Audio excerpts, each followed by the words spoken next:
তো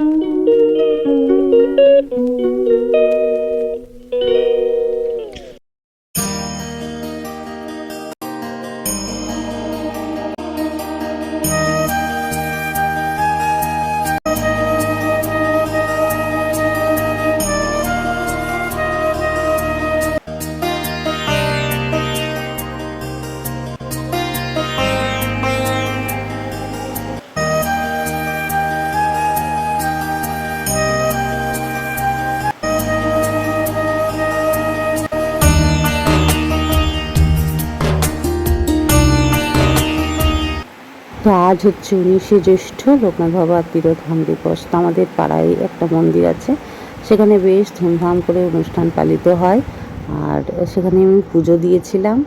তো আমি পিসি শাশুড়ি আর ছেলে মিলে সেই প্রসাদ আনতে গিয়েছিলাম বিকেলবেলায়।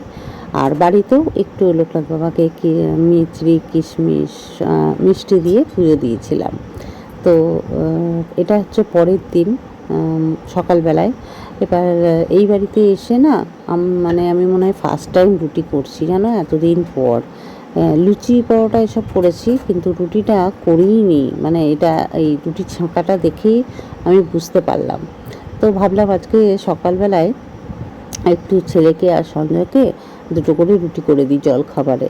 তো সেজন্যই একটা আটা মেখে 4টে রুটি করে দিলাম, ওদের দুজনের হয়ে যাবে। আর আমি তো খাই না জলখাবারে, কিছুই খাই না। ওই দুধ চা, ওই যে উষা আসে, ওই উষার সাথেই দুধ চা আর বিস্কুট খেয়ে নিই, ব্যাস পেট এমনি গ্যাসে লোড হয়ে যায়। তো ওদের জন্য রুটি, আলু ভাজা, আম, আর ওই লোকের বাবার যে পুজো দিয়েছিলাম তার যে মিষ্টিটা ছিল সেই মিষ্টি। তো প্লেটটা বেশ সাজিয়েই দিলাম। কেমন লাগছে প্লেটটা দেখে কমেন্ট করে জানাবে, কিন্তু অবশ্যই কমেন্ট করবে। তার মধ্যে গাছ থেকে যে আমগুলো পেরেছিল সবই চালের ড্রামে ঢুকিয়ে দিয়েছিলাম। তার থেকেই নেড়ে চেড়ে একটা আম একটু পেকেছে, তো সেইটাই কেটে দিলাম। আর দেখো এই মিষ্টিগুলো পুজো দিয়েছিলাম, কালকে সব খেয়েছি একটা করে, আর বাকিগুলো ছিল। তো ভাবলাম জলখাবারে দিয়ে দিই। মানে আমার পেটটা দুঃখে যাবে, কে যাবে? পেটটা দুঃখী হয়ে যাবে। কেন দুঃখী হবে কেন? 10 মিনিট বাবা রে। তো ছেলেকে আমি খাবারটা দিয়ে একটু রুটি কেটে ওকে মুখে দিয়ে দিলাম, আর বললাম 10 মিনিটের মধ্যে খাবারটা শেষ করবি। ব্যাস, ওর তো হয়ে গেছে প্যানিক। 10 মিনিটে কী করে খাবার শেষ করব আমি? দুটো রুটি ও 10 মিনিটের মধ্যে শেষ করতে পারবে না। তো সেই নিয়েই একটু কথা বলছিলাম যে তুই যে শরীর স্বাস্থ্যের কথা বলিস, আর তোর বন্ধুরা দেখ কত তাড়াতাড়ি খায়, তাই জন্য ওরা সব লম্বা, তাদের সবার মাসেল আছে, আরও শুধু মাসাল মাসাল করবে। তা এত পাখির মতন আহার খেলে, এতক্ষণ ধরে খাবার খেলে কি আর মাসাল হয়? তো যাই হোক, চলো এবার রান্নাঘরে চলে এসেছি। আর একটা আম দিয়ে আজকে একটু টক ডাল বানাবো। অনেক দিন টক ডাল বানাইনি, মানে এই গরমে টক ডাল বানাইনি বলতে গেলে। তো একটা আম ছোট্ট মতো ছিল, গাছেরই আম, তো সেটা দিয়ে টক ডাল। তো সর্ষে ফোড়ন দিলে জানো তো ভালো হতো, কিন্তু আমি ফট করে 5 ফোড়ন দিয়ে দিয়েছি। তো যাই হোক, 5 ফোড়ন দিয়েই বানিয়ে নিলাম। একটুখানি মানে অনেকটাই ডাল বানিয়েছিলাম, কিন্তু ডালটা দু জায়গায় ভাগ করে রেখেছি। এটা একটু সেদ্ধ ডাল তুলে রেখেছি, কারণ রাতের দিকে টক ডাল দিয়ে খাওয়া যায় না। তো এটা শুধু দিনের বেলায় খাবো, আর রাতের দিকে ওই ডালটা তুলে রেখেছি। আর এই যে সঞ্জয়ের জন্য রুটি আর আলু ভাজা। কখন আসেন বাবু এখন দেখি, 11:30 বেজে গেল। তো তারপরে সঞ্জয় এসেছে প্রায় 12টা। তো দেখো মাছ নিয়ে এসছে, তো মাছটা ভাজছি। আর এই ভাতটা হাফ হয়েছে, ভাতের মধ্যে আলুও দিয়ে দিয়েছি, তো নামিয়ে রেখেছি। আর সঞ্জয় বললো মাছের শুধু তেল ঝাল বানাতে, এটা দিয়েই ও বেশি পছন্দ করে ভাত খেতে। আমি বললাম যে মাছের ঝোল বানাবো, বললো না ঝোল বানিও না। তো এই 3 পিস মাছ বেশ কড়া করে ভেজে তাকে এই তেল ঝাল বানিয়ে নিয়েছি। আর এটাই সত্যি খুব ভালো লাগে, একদম নুন হলুদ আর লঙ্কা গুঁড়ি, কোনো মশলা পড়ে না, আর উপর থেকে একটু কাঁচা তেল দিয়ে দিতে হয়। তো এরপর দেখো আমার তো স্নান পুজো সব হয়ে গেছে। এটা অনেকক্ষণ পর আবার এলাম। তো ওই আলু ভাতেটা যে ভাতের মধ্যে দিয়েছিলাম, ওটা লঙ্কা খুঁড়িয়ে তো মাখতে হবে। তো সেটার ভাতের মধ্যে ভাতটা পড়ে, মানে মাছটা হওয়ার পরে ভাত আবার বসিয়েছিলাম, ভাত হয়ে গেছে। তো তারপরে এখন আমি আলু ভাতটা মাখবো, সেই জন্য কড়াই তেল দিলাম, লঙ্কা, শুকনো লঙ্কা ফোড়ন দিলাম, আর নুনটা দিয়ে দিলাম। তা আমি যখন আলু ভাতে মাখি, আমি এইভাবেই মাখি, কড়াইয়ের মধ্যে তেলের মধ্যেই একদম নুনটাও দিয়ে দিই। তাহলে কী হয়, নুনটা পুড়ে যায়, কাঁচা নুনটা থাকে না। আলু ভাতের মধ্যে। আর কাঁচা নুন না আমাদের শরীরের জন্য কিন্তু খুবই ক্ষতিকর, অনেক ক্ষতি করে। আর বিশেষ করে সঞ্জয় তো হাই প্রেশার আছে, তাই কাঁচা নুন একবারেই এখন চলে না। নুন একদম কমও দিই তরকারিতে, যে যতটা দরকার ততটাই দিই। তো দেখো ভাতের মাঠটা আমি এইভাবে ঝরিয়ে নিই। রান্না বান্না দেখো, এই যে ভাত দুবেলার আজকে এই হাঁড়িটাতে করলাম, একটু বড় এই হাঁড়িটা।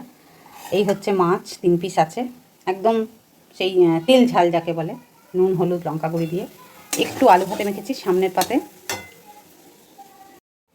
তো স্নান পুজো সব কিছু কমপ্লিট করে কিছুক্ষণ শুয়েছিলাম, স্নান টান করে একদম সাথে সাথে রান্নাঘরে আসতে ভালো লাগে না। এখানে থালা বেড়ে নিয়েছি। সঞ্জয় আজকে এই দইটা নিয়ে এসছে, ও একটু ওই আসানসোলের দিকে গিয়েছিলো, আমার গলাটা একটু প্রবলেম হচ্ছে, তাই ডাক্তারের খোঁজে গিয়েছিলো। তো ডাক্তারের ডিসপেন্সারি বন্ধ আছে, হয়নি। যাই হোক ওই দিক থেকে এই দইটা নিয়ে এসছে, খুব ভালো এই দইটা। আর এই হচ্ছে টক ডাল, আগে দেখিয়েছি, বানানোর পর দেখিয়েছি কি কে জানে। যাই হোক এই যে 2 জায়গায় তুলে নিয়েছি। এবেলায় এটা যতটা হবে হবে, ওবেলার জন্য অন্য ডাল, কারণ রাত্রেবেলায় টক ডাল খাওয়া যায় না। তো চলো, আর চাটনিও আছে, চাটনিটা বার করে নেবো। সঞ্জয় আজকে বললো একদম সিম্পল, কারণ অনেক বেলা করে বাজার করে এসছে তো, 12টা প্রায়, সেই জন্য আর বেশি রান্নাবান্না ঝামেলা করিনি। ওই মাছটুকুন করেছি, মাছটা ঝোল করলেও হতো, কিন্তু ঝোল খুব পছন্দ করেনি, এটা বেশি পছন্দ করে, তো সেই জন্যই এটা বানালাম।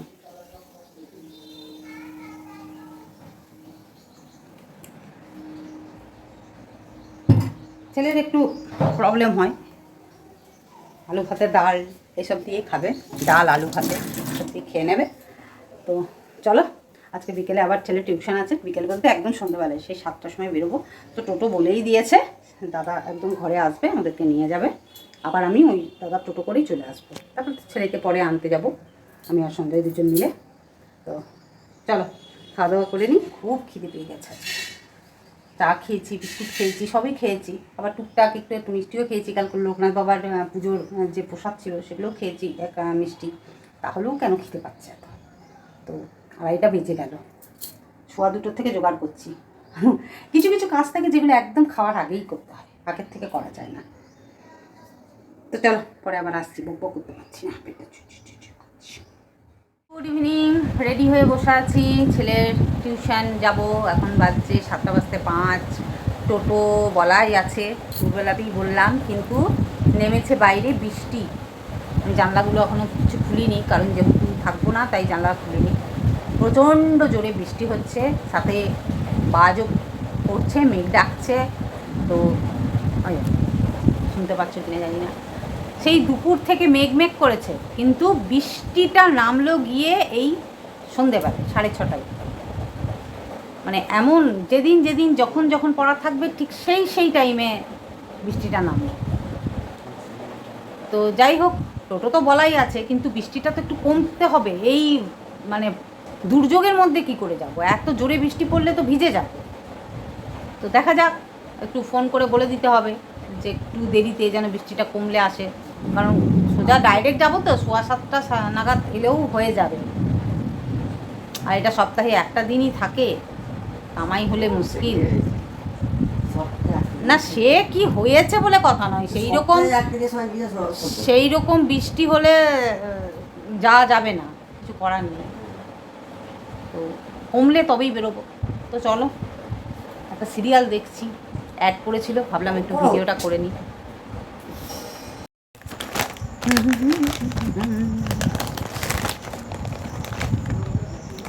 9:30 বাজছে, খাচ্ছি লেজ। এত রাতে আর কি খাবো? বৃষ্টিটা ছাড়লো, এমন টাইমে ছাড়লো যে আমাদের যেতে অনেকটা লেট হয়ে গেল।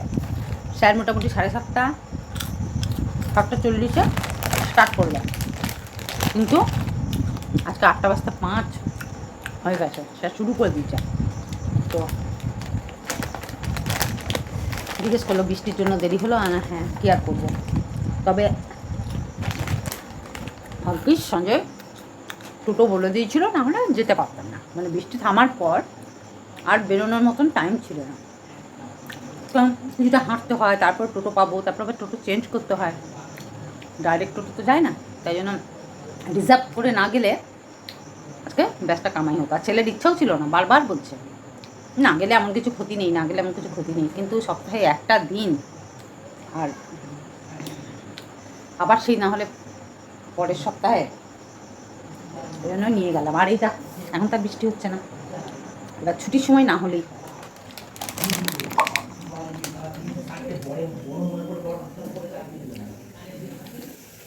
রান্নাঘরে এলাম, রান্নাঘরে আগেও এসেছি, আমি ড্রেসটা ছাড়িনি কারণ আবার যাবো তো, আমি তো সন্দেহকে একা যেতে দেবো না, আমিও যাবো সাথে, সেই জন্য ড্রেসটা ছাড়িনি।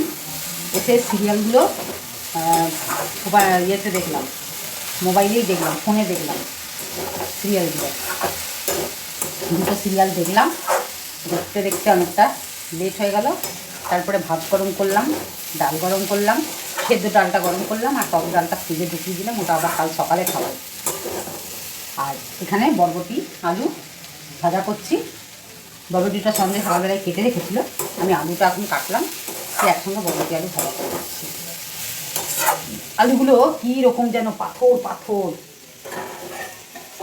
সেদ্ধ হচ্ছে না ঠিক করে, মানে মাঝখানে বেশ আবার ভালো আলুই আসছিল, আবার এখন দেখছি এরকম খারাপ আলু আসছে।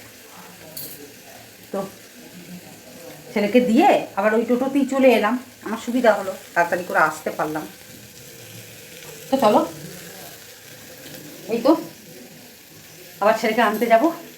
আজকের ভিডিওটা এখানেই শেষ করছি। ভিডিওটা তোমাদের ভালো লাগলে লাইক করো, লাইকটা করে দাও, একটা করে লাইক তো তোমরা করতেই পারো, কমেন্টও করতে পারো।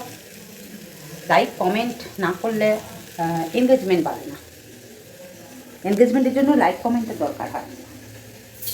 তো পারলে লাইক কমেন্ট করে দিও, আর আরও বেশি ভালো লাগলে শেয়ার সাবস্ক্রাইব করে দিও নতুন যারা দেখছো।